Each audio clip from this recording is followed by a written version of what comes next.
Eu fico feliz demais, como já disse, que você esteja aqui.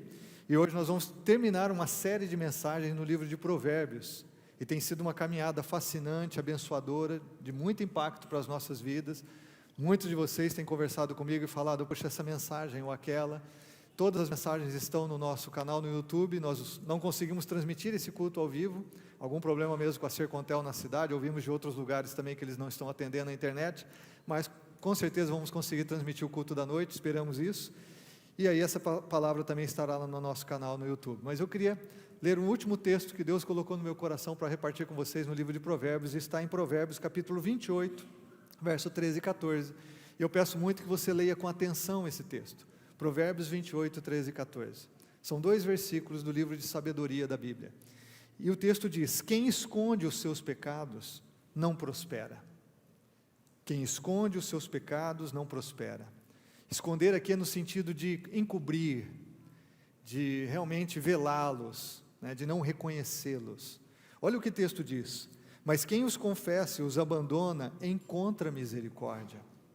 Como é feliz o homem constante no temor do Senhor, mas quem endurece o coração cairá na desgraça. Outra versão diz, cairá no mal.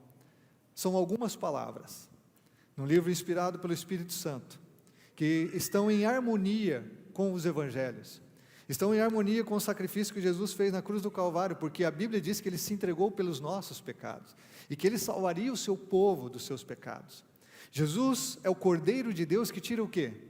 Que tira o pecado do mundo. Jesus é o Cordeiro de Deus que tira o pecado do mundo, Ele é o Cordeiro de Deus. Então eu e você temos certeza que esse texto do Velho Testamento, escrito cerca de 700 anos antes de Jesus, tem tudo a ver com aquilo que Ele fez na cruz, e tem tudo a ver comigo e com você, nós que estamos aqui hoje, dia 29 de outubro, neste lugar. Observe que o texto diz assim, que ele já entende que nós pecamos. O texto diz assim, quem esconde os seus pecados? O texto não diz assim, daqueles que pecam, ou se você porventura vier a pecar. O texto já considera que todo ser humano peca. E essa é uma realidade nas Escrituras Sagradas. Todo ser humano é pecador. Paulo diz isso com muita veemência em Romanos 3:23, todos pecaram e destituídos estão da glória de Deus. Eclesiastes 7:1 diz assim, não há um justo nenhum sequer, ninguém que faça o bem nunca peque. A Bíblia é clara em ensinar que todo ser humano nasce em pecado. Salmo 51, verso 5, Davi diz assim, eis que em iniquidade fui formado, e em pecado me concebeu minha mãe. Ou seja, a iniquidade faz parte da existência humana. Eu e você, sem a graça de Deus na nossa vida, vamos ser uma fábrica de pecados, de todos os tipos, de todas as sortes. Podemos ser bem informados, bem educados, ter cultura, podemos ser bem vistos aos olhos das pessoas, mas lá dentro, ainda podemos ter um coração iníquo, motivos errados, egoísmo, orgulho, ira, tanta sorte, tantas coisas. Mas é importante a gente entender que quando a Bíblia fala de pecado, não é só de comportamento, ela fala de uma posição que nós estamos diante de Deus. Diante de Deus, todo ser humano está separado por causa da sua rebeldia interior, da sua natureza pecaminosa, está separado da comunhão com aquilo que nós praticamos. Todos nós aqui, de uma certa forma, já dizem, mas eu não faço mal a ninguém, eu não sou tão pecador como fulano, como outro. Não é essa a questão. Todos nós estamos numa posição de estarmos separados diante de Deus, por causa da nossa natureza pecaminosa, pelo fato de que de uma forma ou de outra, nós expressamos a realidade de sermos deuses da nossa própria vida. Então, o texto bíblico do livro de Provérbios afirma a mesma coisa, ele já considera que todos nós temos pecado, então ele trata a situação, ele diz assim, quem esconde os seus pecados não prospera. Eu quero então aqui rapidamente, de forma bem didática, bem simples, como o texto está afirmando, falar de 2 tipos de vida que nós temos aqui. Nós temos 2 tipos de vida, e isso é para todo mundo, em todo lugar. Não importa o avanço científico, o desenvolvimento tecnológico, não importa nada, a modernidade ou pós-modernidade, o que importa é que o ser humano tem 2 caminhos. Nós temos 2 tipos de caminho também expressos aqui, nós vamos ver isso em muitos textos da Escritura Sagrada. O primeiro tipo de vida que nós vemos aqui é a vida da pessoa que não prospera e cai na desgraça. Alguém aqui quer esse tipo de vida? Você quer uma vida em que você não prospera, e a palavra aqui é o sentido de que você não tem sucesso, você não tem realização, satisfação naquilo que você tem. Não é que você não conquiste coisas, Há muita gente que conquista muitas coisas, cargos altíssimos na empresa, promoções, dinheiro, imóveis, mas não são satisfeitas, não têm realização. A prosperidade na Bíblia tem a ver com esse senso de satisfação, de realização. Podemos não conquistar grandes coisas, mas temos prosperidade na nossa vida. Temos sucesso e realização como pessoas formadas à imagem e semelhança de Deus. Alguém aqui quer uma vida em que você não prospera?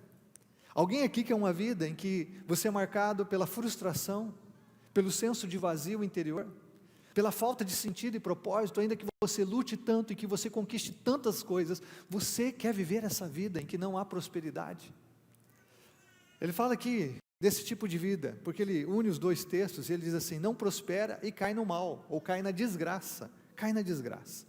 Ou seja, o texto deixa claro que aquele que encobre o seu pecado é aquele que permanece no pecado, porque um pecado que é encoberto, um pecado que é escondido, é um pecado conservado. Então, se eu e você temos um pecado, ou estamos na prática de algum pecado, que nós mantemos encoberto, escondido, significa que nós estamos conservando esse pecado, estamos escolhendo realmente mantê-lo na nossa vida, e esse é um caminho de uma pessoa que não vai prosperar, o caminho de uma pessoa que vai viver na desgraça. E o que seria cair na desgraça? O que ele quer dizer com essa expressão, ou cair no mal? Eu quero completar com você aqui o fato de que cair na desgraça é viver fora da graça de Deus. Às vezes as pessoas, na minha infância, as pessoas xingavam desgraçado.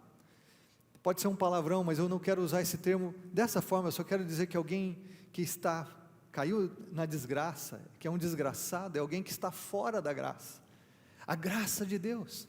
A Bíblia diz que onde abundou o pecado, superabundou a graça, Romanos 5:20, que a graça de Deus é sempre maior que o nosso pecado, mas eu cair na desgraça, é exatamente eu viver fora da graça, é eu viver fora de um relacionamento correto com Deus, é eu viver uma vida divorciada dEle, viver uma vida distante dEle, onde eu não usufruo dos benefícios de um Deus de amor e de graça, que me oferece o perdão, é cair na desgraça. É claro que o livro de sabedoria aqui também está falando literalmente, que o insensato, o ímpio, aquele que não teme a Deus, vai viver uma vida que ele vai cair no mal, nos negócios, na família, na sua vida pessoal. O livro de sabedoria de Provérbios trata muito isso. Ele fala: se você não tem o temor de Deus no seu coração, a sabedoria que vem do céu, obviamente o teu caminho será de muito sofrimento e de muitas dificuldades. Isso também está envolvido. Mas a pior desgraça que pode acontecer a um ser humano não é ele falir financeiramente, não é simplesmente o divórcio, ou ele arrebentar com a sua família. A pior desgraça que pode acontecer com alguém não é ele ter um problema crônico de saúde. A pior desgraça que pode acontecer a alguém é viver longe de Deus, e quando partir, estar longe desse mesmo Deus que o criou para si mesmo. A palavra desgraça. Observe que há um texto muito forte aqui que nos lembra sobre isso. Provérbios 28:9, Salomão afirmou assim: se alguém se recusa a ouvir a lei, até as suas orações são detestáveis. Observe o que esse texto diz: se alguém se recusa de ouvir a lei, de viver a palavra de Deus, de conhecer Deus, de temer a Deus, até as suas orações são detestáveis. Isso aqui é um alerta, isso aqui é viver fora da graça. A pessoa pode ser uma religiosa, você pode frequentar a missa ou o culto, mas você não ouvir a palavra de Deus, não viver de acordo com a palavra de Deus. Isso significa que aquilo que nós fazemos aqui como um exercício religioso, se foi só um exercício religioso, não valeu nada. Isso significa que se eu e você estamos num culto hoje, cantando para Deus, ouvindo a palavra e orando para Ele, mas nós não estamos vivendo a sua palavra, isso não valeu nada. Aliás, Deus diz aqui que é detestável, que Deus abomina esse tipo de coisa. Por quê? Nós estamos falando de um exercício religioso e não de um relacionamento com Deus.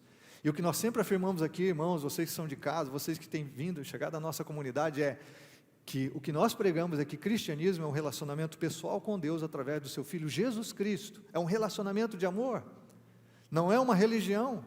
E se eu e você frequentamos uma igreja, seja ela qual for, como um exercício religioso para aliviar a nossa consciência, nós estamos vivendo a desgraça, nós estamos nos recusando a ouvir a lei, vivemos o nosso próprio caminho, vivemos o nosso próprio propósito, fazemos a nossa própria vontade, nos recusamos a ouvir a palavra de Deus, e ainda depois oramos pedindo que Deus nos abençoe ou nos dirija, ou que Ele está com a gente. Ele não está. Não adianta eu vir ao culto aqui, levantar minha mão, aplaudir, não adianta, se o seu coração não ouve a palavra de Deus. Por isso que Jesus lá em Mateus capítulo 7, verso 24, 21 a 24, ele fala da parábola dos dois construtores, novamente dois caminhos. E ele diz assim: aquele que ouve a minha palavra e a pratica é semelhante a um homem prudente que edifica sua casa sobre a rocha, e pode vir os ventavais ou a inundação e a casa vai permanecer firme. Mas aquele que ouve a minha palavra e não a pratica é semelhante a um homem imprudente, insensato, um tolo, que edifica sua casa sobre a areia e a casa vai ruir, vai cair na desgraça, vai cair na desgraça. Porque se você ouve a palavra de Deus e não vive a palavra de Deus, até a sua oração é detestável. Exercício religioso não vale nada, irmãos. Só ameniza a nossa consciência e nós vamos parar no inferno do mesmo jeito, porque nós não vamos andar com Deus aqui, não vamos andar com Deus na eternidade. Exercício religioso não funciona. Pessoas podem se batizar sem ouvir a palavra de Deus, por um mero ato religioso. Aliás, não é o caso dos nossos irmãos aqui, que são instruídos na palavra, entendem a decisão que eles tomaram, mas quantas pessoas se batizam como se fosse um ato religioso, como se fosse um passe de mágica? Elas não querem viver a palavra, elas não querem andar com Deus, mas elas querem aliviar a consciência, e isso não vale nada. Escute aqui, você que está aqui nessa manhã, Deus te trouxe aqui. Não é só que você foi convidado para estar numa consagração ou no culto, Deus te trouxe aqui. E Deus te trouxe aqui para falar ao seu coração. Deus te trouxe aqui para ser muito sincero com você, porque essa é a palavra, não é minha palavra, é a palavra de Deus. E Deus está dizendo aqui, que se você não ouve a palavra dEle, no sentido de você praticá-la, viver, até a sua oração, você está escutando? Até a sua oração é abominável. E é muito comum nós seres humanos, porque a gente não quer viver o que Deus tem para nós, mas queremos a bênção dEle. Então é muito comum alguém se manter no pecado e fazer corrente de oração. É muito comum alguém estar em afronta diante de Deus, em rebeldia, vivendo uma situação de pecado, mas ainda achar que Deus vai abençoá-lo. E esse é um engano que a palavra sempre desfaz. Sempre desfaz. E eu quero dizer nesse ponto aqui, ainda eu quero completar aqui, hoje, irmãos, existem muitos ateus funcionais. Ateus funcionais. Gente que diz que crê em Deus, mas não vive nada do que Ele fala. E é pior do que um ateu, que se diz ateu mesmo por não crer em Deus. Não vale nada eu dizer que eu creio em Deus e não viver o que Ele diz na sua palavra. Absolutamente nada. A gente fala de apostasia, abandono da fé. Há muita gente que já abandonou a fé, que estão dentro das igrejas, porque não adoram a Deus, não andam com Ele, não honram Ele, não vivem a sua fé, mas se dizem cristãos. Há muita gente que apostatou da fé e está dentro da igreja. Há muito ateu dentro da igreja cantando para Deus, como se cresce nele. Mas de fato, se você olhar a vida dessa pessoa, ela não anda nos caminhos do Senhor. Ela não edifica a sua casa sobre a rocha. Ela não ouve a palavra e pratica. Isso é apostasia. Isso é exercício religioso. Isso é aquilo que Deus abomina. Isso é aquilo que nos leva a cair no mal, cair na desgraça, a viver uma vida que não prospera, porque nós estamos enganando a nós mesmos, talvez enganando as pessoas, e achando que ainda a gente pode enganar Deus, que conhece todas as coisas.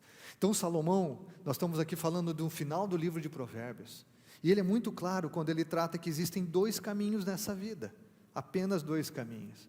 O fato é que o verso 14 deixa claro, irmãos, que as consequências do pecado incluem uma vida miserável. Eu já disse aqui em uma outra ocasião, viver no pecado é uma miséria. Você viver mentindo, enganando as pessoas, sustentando uma imagem de quem você não é, uma vida miserável, a vida mais miserável que um ser humano pode viver. Ainda que você esteja por cima, ainda que as pessoas achem que você é o cara, ou que você é a mulher, que você é a vida mais miserável. Você não poder ser você. Você não poder ser você diante de Deus e diante das pessoas. O pecado sempre tem consequências terríveis na nossa vida. Só que o pior é que nós, seres humanos, sempre desejamos pecar sem sofrer consequências. Sem sofrer consequências, mas isso é impossível. E se você está em pecado hoje, encobrindo o seu pecado, distante de Deus, vivendo sua própria vida, e não tem sofrido consequências, não é porque elas não vão chegar, é só por misericórdia de Deus que ainda você não se quebrou. É só por misericórdia de Deus que você ainda não está vivendo uma vida miserável, porque é isso que vai acontecer com você, comigo, qualquer pessoa que esconde o seu pecado. E é isso que a Bíblia aqui é clara em afirmar. Agora, para a bênção e alegria no nosso coração, irmãos, existe um segundo tipo de vida. E o segundo tipo de vida é a pessoa que encontra misericórdia e é feliz. Os textos de sabedoria, eles estão sempre interligados, há paralelos. E os versos 13 e o verso 14, eles são paralelos, né? E aí então, Salomão ele diz aqui que essa pessoa que encontra misericórdia e é feliz, é aquela que não encobre o seu pecado, mas que confessa e deixa, que abandona o seu pecado. Então, uma vez que o pecado ele é cometido, entenda isso, nós não conseguimos eliminar um pecado da nossa vida, ninguém consegue. Ah não, mas eu vou fazer promessa, ah mas eu vou pagar isso ou aquilo, ah eu vou compensar, não. Às vezes nós temos um senso de autojustiça, a gente fez uma coisa ruim aqui, e aí a gente quer fazer outra boa ali para equilibrar. Você brigou com a esposa de manhã, e daí você encontra um mendigo na esquina, e você tira dezão, para fazer o bem, porque você fez mal dentro de casa, achando que as coisas compensam, não compensa. Você fez algo dentro do teu coração, e aí você quer compensar com alguma boa atitude. Não, isso não existe diante de Deus. Uma vez que nós pecamos, nós jamais, escute isso, jamais podemos nos livrar do nosso pecado. Não existe saída para o ser humano, a não ser a que é oferecida por Deus, através de Jesus Cristo. Se eu e você pudéssemos nos livrar dos nossos pecados, Jesus não precisava deixar a sua glória nos céus, se tornar figura humana, humilhar a si mesmo, se esvaziar de si mesmo e morrer na cruz do Calvário por mim e por você. Nós não precisávamos de um Cordeiro de Deus, que tira o pecado. O único que tira pecado é Jesus. Não é Maomé, não é Buda, não é Confúcio. O único que tira pecado é Jesus. Não é uma ideologia política, não é economia, não é uma filosofia. Não. Pitágoras, qualquer outro filósofo, Heráclito, Platão, Sócrates, Aristóteles, nenhum tira pecado. Nenhum. Teu QI não tira o teu pecado. Você pode ser o cara mais inteligente, um Einstein da vida, esse QI não vai eliminar o seu pecado. Aliás, se você estudar a vida desses grandes homens, você vai ver que todos eles tiveram um lado obscuro nas suas vidas, mesmo os homens mais inteligentes. Freud não tira o pecado, Lacan não tira o pecado de ninguém. Todos eles viveram seus dramas pessoais. Por quê? Porque parte da natureza humana que nós nos identificamos por completo é que nós somos pecadores, e nenhum ser humano, por mais inteligente que seja, por mais esforçado, por mais disciplinado, por mais que se entregue à devoção, que ele se recluse num mosteiro e viva toda a sua vida dentro de um monastério, jamais ele vai se livrar do pecado. E esse era o drama dos monges na Idade Média, que se tornavam reclusos dentro de um monastério por toda a vida, tentando eliminar o pecado, que nunca conseguiam, porque o pecado está dentro do coração de cada um de nós. É por isso que Davi ora no Salmo 51:10, cria em mim, ó Deus, um coração puro, renova em mim um espírito inabalável. Só o Senhor pode me dar um coração puro, só o Senhor pode me dar um espírito ensinável, um espírito que eu vou caminhar com o Senhor e seguir a sua vida. É por isso que eu gosto muito daquele adolescente que se batizou um tempo atrás aqui. Ele disse no seu testemunho de batismo: o meu batismo é o reconhecimento da minha fraqueza. É isso, é o reconhecimento da minha fraqueza. Alguém que se rende a Jesus como Senhor e Salvador, como Cordeiro de Deus que tira o pecado, é alguém que reconhece: eu sou fraco, eu não posso vencer o meu pecado, eu não posso ser o homem ou a mulher que eu deveria ser e quero ser. Eu não posso ser o adolescente, o jovem que eu preciso ser e quero ser. Eu não posso construir a minha vida num caminho de estabilidade sobre a rocha. Eu reconheço a minha fraqueza e a minha miséria. É aí que vem a salvação. Porque o que a Bíblia diz é que a pessoa então encontra misericórdia e ela é feliz. Misericórdia. O que significa misericórdia, irmãos? Misericórdia, eu gosto de uma definição bem simples, é Deus agir com cordialidade para o nosso estado de miséria. É Deus estender a mão ao caído. Uma outra definição é que misericórdia, Deus não nos dá o que nós merecemos. A Bíblia diz que o salário do pecado é a morte, mas Deus não nos dá morte, Ele dá vida. A Bíblia diz que o resultado do pecado é cair na desgraça, mas Deus nos oferece a graça. É Deus não nos dar o que merecemos, pelo contrário, Ele levantar o caído, Ele perdoar o culpado, Ele realmente tratar o nosso coração. Misericórdia. E a felicidade que Deus oferece? A felicidade é aquilo que a palavra hebraico representa muito bem, shalom, e nós somos aqui a comunidade shalom, palavra no hebraico que significa paz, que é uma paz profunda no coração, que gera realização, satisfação no fundo da sua alma, no seu interior, no seu eu mais íntimo. Essa paz de Deus, que é resultado de uma paz com Deus. Quando você recebe Jesus como seu Senhor e Salvador, você passa a ter paz com Deus. E aí então você também recebe a paz de Deus no seu coração. E não há nada como a paz de Deus no nosso coração. Não há nada como você viver em paz com o seu Criador. Não há nada como você viver a paz com Deus, porque quando você tem paz com Deus, você tem paz consigo mesmo, consigo mesma, e você tem paz com as pessoas. Porque uma pessoa que tem paz com Deus e consigo mesmo, não vai viver brigando, não vai viver irada, não vai viver ansiosa, estressada, irritada com todo mundo, porque você tem a melhor paz. Você tem a única paz que o nosso coração anseia. É o shalom de Deus dentro de você. E a nossa oração nessa manhã é que você seja inundado com a shalom de Deus, a shalom de Deus. Existe uma vida debaixo da misericórdia de Deus. Existe uma vida que de fato é feliz, abençoada. Essa expressão, bem-aventurado. Quando o texto diz aqui, feliz aquele que teme o Senhor, que é constante no temor do Senhor, é porque você é bem-aventurado, você é abençoado. Por favor, volta o texto para mim aí, o slide do texto. Só para você, do texto inicial, por favor, que diz ali, ó, como é feliz o homem constante no temor do Senhor. Como é feliz, a expressão aqui é bem-aventurado. Agora, há duas ações que nós precisamos ter aqui para a gente viver essa felicidade, eu quero terminar com elas. A primeira é que a Bíblia diz assim, quem esconde os seus pecados não prospera, mas quem confessa e abandona, então esse encontra misericórdia. Confissão e arrependimento são atitudes daquele que se arrepende. Se você quer entender o que é um arrependimento verdadeiro, arrependimento verdadeiro envolve confissão e abandono. Confissão é você concordar com Deus que Ele está certo e você está errado, que realmente você feriu a santidade dEle, que você está numa posição em que você não caminha com Ele, que seu coração não é dEle. Reconhecer que Deus está certo e eu estou errado. Senhor, eu confesso o meu pecado. E não é só dizer assim, Senhor, eu menti, me perdoe. Não, eu sou um mentiroso. É reconhecer quem você é. Ah, me perdoe porque eu cobicei. Não, é reconhecer, me perdoe porque eu sou cobiçoso. É reconhecer quem nós somos diante de Deus. Isso é confissão. De fato, um coração quebrantado, humilde diante de Deus. Abandono, obviamente, é o romper com o pecado. Não é o confessar para Deus e continuar na prática do pecado, continuar flertando com o pecado, continuar envolvido pelo pecado, continuar confortável no pecado. Não, confissão exige abandono. Ainda que haja pecados que existem um processo de libertação, mas confissão demanda abandono. Mesmo aquela pessoa que está no processo da libertação, ela tem nojo do seu pecado, ela tem ódio do seu pecado, ela não quer mais isso na sua vida, e isso que mostra, revela que o seu coração de fato está arrependido. A outra coisa que nós vemos aqui é o verso 14, como é feliz o homem constante no temor de Deus. Quem endurece o coração cairá na desgraça. Constante no temor de Deus. Acho lindo que a Bíblia diz assim, constante. Há pessoas que temem a Deus num culto, numa missa, que temem na quaresma, que temem a Deus num período do ano. A Bíblia não fala sobre isso. Jesus não está te chamando para uma colônia de férias, para um acampamento, Jesus está te chamando para uma jornada de vida com Ele até a eternidade.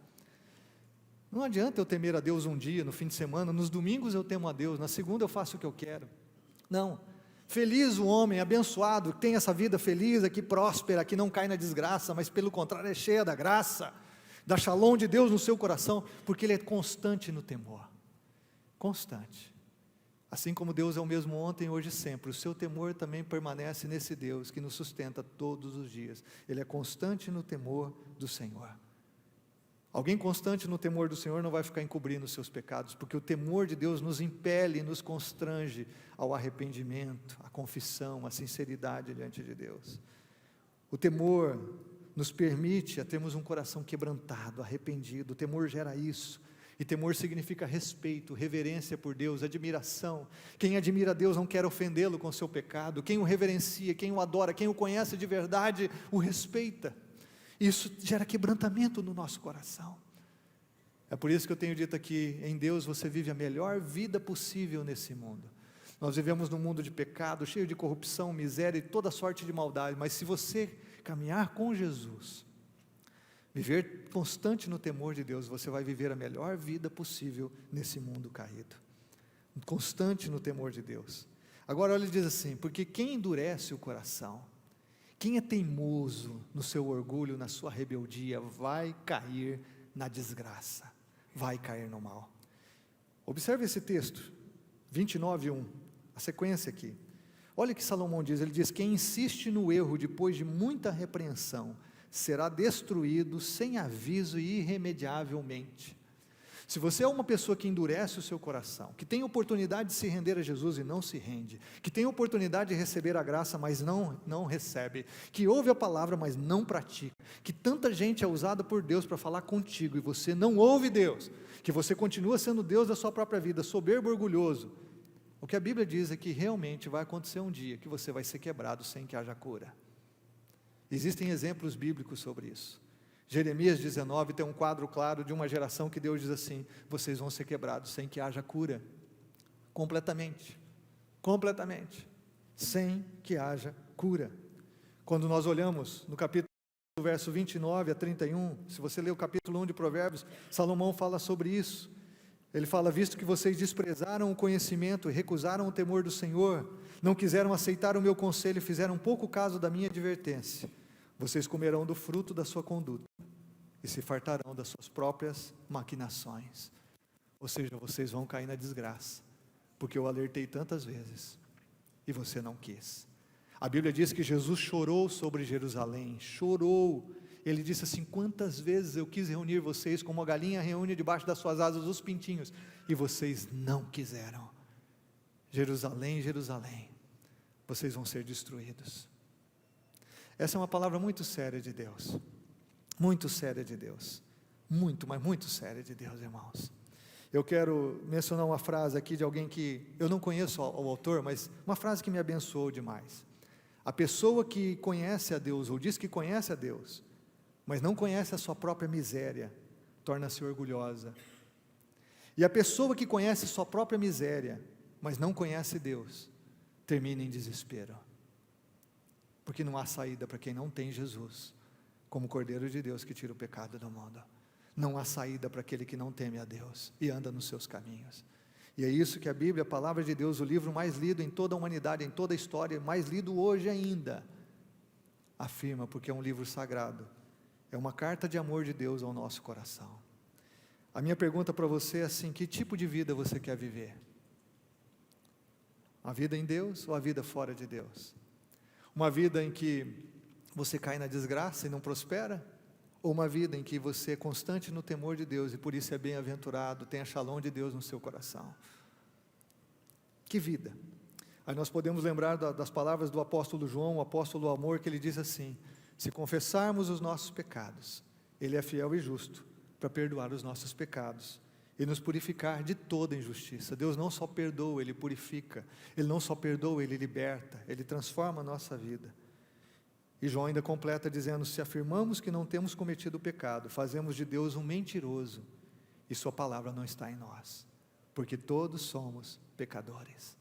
Aquilo que está escrito lá no livro de Provérbios está em harmonia com todo registro bíblico, com toda a escritura sagrada, está em harmonia com o que Jesus fez na cruz e o que Ele afirmou, está em harmonia com o que a igreja sempre pregou: arrependimento. Por isso, as primeiras palavras de Jesus no seu ministério público, lá em Marcos capítulo 1, verso 15, exatamente foram essas: arrependei-vos e crede no Evangelho. É chegado o reino de Deus, arrependei-vos e crede no Evangelho. Eu tenho certeza que há pessoas aqui nessa manhã que ainda não se arrependeram dos seus pecados, que ainda não se renderam ao amor de Jesus. Lembre-se, enquanto Deus é claro em tratar o nosso pecado, não tem meias palavras, não tem caminhos alternativos, não tem atalhos. Enquanto Deus é claro em tratar a nossa situação diante dEle, Ele nos oferece a sua misericórdia, Ele nos oferece o seu perdão, Ele nos oferece o seu amor, porque Ele criou a mim e a você para vivermos em amor com Ele, o melhor relacionamento. Ele nos oferece a sua comunhão, o seu perdão. Ele nos oferece a sua vida, Ele nos oferece a sua graça superabundante. Deus já escolheu abençoar você, e Ele diz isso lá em Efésios 1, Ele já escolheu perdoar você, Ele já escolheu oferecer você a melhor vida possível nesse mundo, para que você esteja com Ele na eternidade, livre de todo mal e de todo pecado. Agora você precisa escolher, se você quer a vida que Ele te oferece. Eu vou pedir para você fechar os seus olhos, eu quero orar com você. Está apitando aqui o meu retorno, pode baixar o meu retorno, por favor. Eu quero orar com você. Eu queria pedir mesmo que você fechasse os seus olhos. Essa manhã tem sido uma manhã de festa e de alegria, irmãos. Nós vemos famílias que estão buscando viver a palavra de Deus. Pais que estão preocupados com o presente e o futuro dos seus filhos, num mundo tão desesperador. Nós vimos aqui pessoas que realmente assumiram um relacionamento com Jesus através do batismo, o discipulado de Jesus. Vemos vidas que são humildes o suficiente para reconhecer: eu preciso de Jesus como meu Senhor e Salvador, e eu quero viver para Ele. Eu convido você nessa manhã a se arrepender diante de Jesus, porque a Bíblia diz que se você não confessa o seu pecado e deixa, você não alcança misericórdia. A Bíblia diz que se você não aproveita o perdão de Deus disponível a você, que você não vai prosperar e jamais vai ser feliz. A Bíblia diz que se você endurece o seu coração, você vai cair na desgraça, vai cair no mal, vai viver longe de Deus, que é a fonte de toda boa dádiva, de todo dom perfeito, o Pai das luzes, em quem não há sombra de variação, como diz Tiago 1,17. Que tal você abraçar o amor de Jesus aqui? Que tal você abrir o seu coração?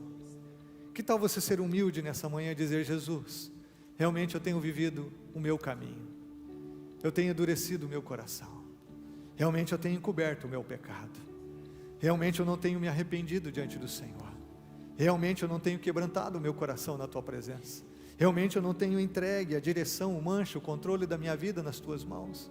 Senhor, me recebe nessa manhã. Eu creio na Tua palavra, eu creio que só o poder do sangue de Jesus pode me perdoar os pecados e me purificar o coração. É só o Senhor que pode me dar um novo coração. Eu creio na Tua palavra e eu peço: Senhor, vem sobre a minha vida. É essa oração que Deus ouve.